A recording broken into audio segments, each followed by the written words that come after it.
Assalamualaikum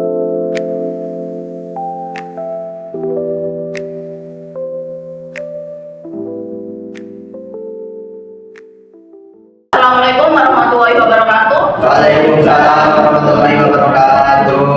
Apa kabar kalian hari ini? Baik, Bu. Sebelum kita melakukan sesi konseling kali ini, baiklah kita memperkenalkan diri kalian masing-masing ya. Mulai dari Mas sebelah saya. Perkenalkan, nama saya Randy Satria Kawan dari kelas IPA 1. Oke, lanjut. Saya Dara Sari dari kelas IPS 1. Saya Anjali Nani dari kelas IPA 6. Saya Ahmad Adan Nurdin dari kelas IPS 3. Saya Nurafan Sarwati dari kelas IPA 2. Saya Siti Masih Sana dari kelas IPA 3. Oke, hari ini kita akan belajar mengenali perasaan ketika kalian marah, sedih, senang maupun bahagia. Sebelum saya mulai sesi konseling kali ini, lebih baik alangkah baiknya kita bikin perjanjian dalam forum kali ini agar lebih menjaga kerahasiaan satu sama lain. Bagaimana? Setuju ya? Oke. Sebelum saya akan memulai sesi konseling kali ini, saya selaku konselor kalian pada pagi hari ini ingin agar kalian mensepakati aturan yang ada di forum kali ini ya, yaitu tidak mengejek pendapat teman satu sama lain. Yang pertama, yang kedua menjaga asas kerahasiaan dalam forum ini, dan yang ketiga mendengarkan temannya saat memberikan pendapat. Oke, setuju? Setuju. Sebelumnya mohon maaf tadi ibu lupa untuk memperkenalkan diri ibu terlebih dahulu. Perkenalkan, nama ibu Puspita Desa Isnaina, bisa dipanggil Ibu Nina. Sekarang langsung aja kita mulai forum pagi hari ini dengan coba masing-masing di antara kalian mengutarakan perasaan yang saat ini Anda rasakan, yang akhir-akhir ini Anda rasakan. Mulai dari Mas Andi. Saya sering sedih tapi saya diam, Bu. Selanjutnya, Saya sering marah, tapi masih ditahan. oke. Kalau saya sering sekali merasa cemas. Kalau saya takut berbicara di depan umum. Saya sering pusing karena lagi banyak pikiran. Kalau saya merasa tertekan, tapi bingung mau cerita ke siapa. Oke. Ibu tampung terlebih dahulu ya. Hari ini kita akan belajar melihat perilaku yang muncul pada diri kalian masing-masing akhir-akhir kali ini.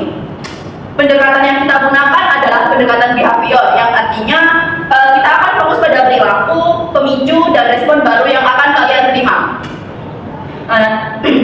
Nah, kalau selama ini kalian punya kebiasaan memendam, menghindar, atau meledak, hari ini kita coba ubah perilaku kalian tersebut. Kalian setuju? Setuju. Oke, masalah? Kalau saya masih takut berbicara di depan umum, gimana itu? It's okay masalah. Yang penting masalah bisa dan mau mencoba untuk berusaha. Sekarang saya ingin tanya satu hal. Kalau emosi muncul, perilaku apa yang sering kalian yang terjadi pada diri kalian? Saya. Oke, Mas Randy. Kalau saya sedih, perilaku saya diam. Oke, berarti perilaku Mas Randy adalah diam dan memendam ya Mas ya. Oke, selanjutnya. Saya Bu. Oke. Saya suka marah, tapi suka ditahan juga kalau sedang marah. Baik, berarti perilaku Mbak Dea ini cenderung terlalu menahan lalu melampiaskan. Selanjutnya Mbak Deni. Kalau saya tuh kan saya sering merasa cemas, jadi saya tuh sering berpikir terlalu berlebihan gitu. Oh, oke. Berarti terlalu overthinking ya Mbak ya. Oke. Selanjutnya masalah. Kalau saya takut, saya lebih baik diam. Oh. Perilaku masalah berarti menghindar untuk berbicara kepada teman-temannya, begitu Mas. Oke. Selanjutnya Mbak Vera. Ketika saya lagi banyak pikiran, Bu, biasanya saya pura-pura biasa aja gitu. Oh, perilakunya Mbak Vera ini berarti cenderung ke lebih tertutup diri ya Mbak ya, lebih menutupi emosinya biar orang lain nggak tahu gitu. Oke. Selanjutnya. Kalau saya Ibu, kalau saya tertekan, saya pengen cerita tapi gak bisa. Oh, berarti perilaku Mbak Roro ini menahan diri untuk tidak oversharing. Sebenarnya bagus sih Mbak, tidak terlalu oversharing terhadap orang lain itu. Ya oke. Ibu tampung dulu ya. Sekarang kita lihat sedikit pola perilakunya ya teman-teman. Kalau Mas Randy diam saat bersedih, biasanya pemicunya apa Mas? Kalau saya diam, pemicunya itu ya hanya sekedar tidak berbicara, hanya diam hanya itu, tidak banyak bicara. Terus setelah kamu diam, kamu akan mendapatkan akibat apa? Akibatnya ya hanya merenung gitu. Nah, berarti dia memang bikin tenang sih teman-teman, tapi tidak menyelesaikan masalah. Oke, selanjutnya Mbak Dea ya tadi ya. Kalau Mbak Dea merasa marah lalu meledak, kira-kira pemicunya apa ya Mbak? Sering diremehkan ya. Nah, terus bagaimana akibatnya diri Mbak Dea sendiri? Lega sebentar, tapi habis itu nyesel Ibu. Nah, oke. Jadi itulah perilaku yang harus diganti ya Mbak ya. Selanjutnya Mas Alan ya. Tadi kan Mas Alan bilang kalau Mas Alan itu lebih ke diam dan tidak mau berbicara kepada temannya. Kalau boleh saya tahu, akibatnya apa ya Mas? Awalnya enggak, tapi saya jadi makin takut untuk berbicara pada. Nah betul, itulah kadang kita menghindar memang merasa diri kita tenang, tetapi justru memperkuat rasa takut untuk berbicara kepada teman-temannya, gitu. Oke, bisa dimengerti masalah? Sekarang kita akan tentukan target perilaku kita masing-masing ya teman-teman. Artinya perilaku baru apa yang akan mau kalian ubah pada diri kalian masing-masing? Oke, Mas Randy. Saya mau belajar ngomong, tapi kalau saya lagi sedih itu bagaimana? Oh, oke. Berarti target perilakunya Mas Randy itu bicara, bukan diam. Saya Ibu. Oke, Mbak Dea silakan. Kalau saya sih Ibu pengen belajar ngomong langsung secara langsung. Kalau saya lagi besar. Oh, oke. Berarti target perilaku Mbak Dea yang akan diubah adalah mengungkapkan marah dengan lebih sehat begitu ya Mbak ya? Oke, lanjut. Kalau saya itu saya mau belajar lebih tenang lagi. Kalau misalnya ada perasaan cemas di saya. Oke, perilaku Mbak Jenny, target perilaku Mbak Jenny adalah berhenti sejenak dan atur nafas ya Mbak ya?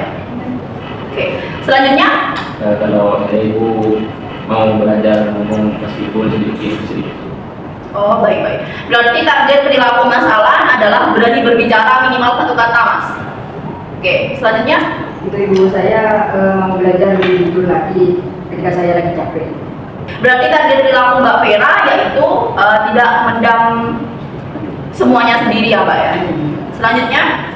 Kalau saya Ibu, saya mau mulai bercerita sedikit-sedikit. Oke, berarti target perilaku Mbak Roro adalah mulai membuka diri ya Mbak ya. Sekarang Ibu akan memberikan contoh respon baru yang akan Ibu terima di diri Ibu sendiri ya teman-teman. Misalnya, Ibu sedang sedih nih dan butuh ditemenin. Dan yang kedua, Ibu tidak nyaman kalau dibentak. Nah terus, Ibu sedang cemas nih, Ibu butuh tenang dulu. Yang terakhir yaitu, Ibu ingin bicara walaupun Ibu masih gugup. Kayak gitu teman-teman. Nah kalimat seperti inilah lebih sehat daripada dia menghindar ataupun meledak-ledak.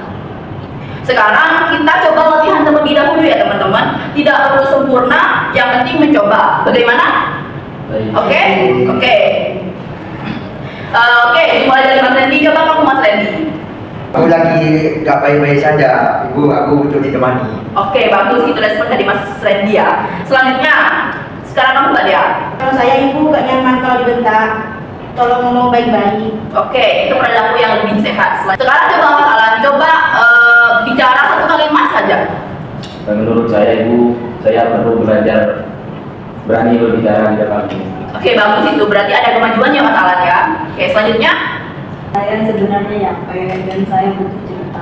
Bagus itu Mbak Roro. Itu bentuk Mbak Roro ingin membuka dirinya. Oke. Nah, selanjutnya apa yang kalian lakukan hari ini adalah bentuk perilaku baru yang kalian dapatkan teman-teman. Dalam pendekatan behavior, perilaku yang baik perlu diberi penguatan agar bisa menjadi kebiasaan baru. Jadi, kalau kalian berhasil mencoba respon baru sekecil apapun, hargai diri kalian. Oke, setelah ini kalian akan melakukan self monitoring. Seperti apa yang bisa yang Oke, jadi self monitoring adalah mencatat perilaku diri sendiri Mbak Yani. Cukup catat saja. Yang pertama, apa sih pemicunya itu? Kemudian yang kedua, perilaku lama apa sih yang muncul? Dan yang terakhir, respon baru apa sih yang kalian coba coba ibu pengen tahu 3 hal itu saja. Nah, itu akan membantu kalian sadar pada kebiasaan kalian sendiri, teman-teman. Kalian setuju nggak apa yang ibu ucapkan barusan? Setuju.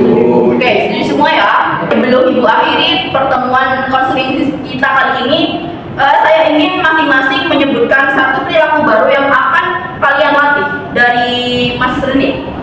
Saya akan belajar bicara saat sedih. Selanjutnya, Mungkin saya akan belajar untuk mengungkapkan marah dengan baik. oke lanjut. Kalau saya mencoba untuk mengatur nafas terlebih dahulu ketika saya merasa cemas. Oke lanjut. Kalau saya akan mencoba berbicara lebih di depan umum walaupun sedikit-sedikit. Oke, bagus masalah. Terus lanjut. Saya jujur kalau saya capek. Oke, lanjut. Saya akan mulai bercerita pelan-pelan. Oke, good Barol. Oke, baik. Terima kasih. Hari ini kalian sudah belajar mengenali perilaku, memahami pemicu, dan melatih respon baru. Semoga apa yang kita pelajari hari ini bisa kalian praktekkan dalam kehidupan kalian sehari-hari. Wassalamualaikum warahmatullahi wabarakatuh. Waalaikumsalam warahmatullahi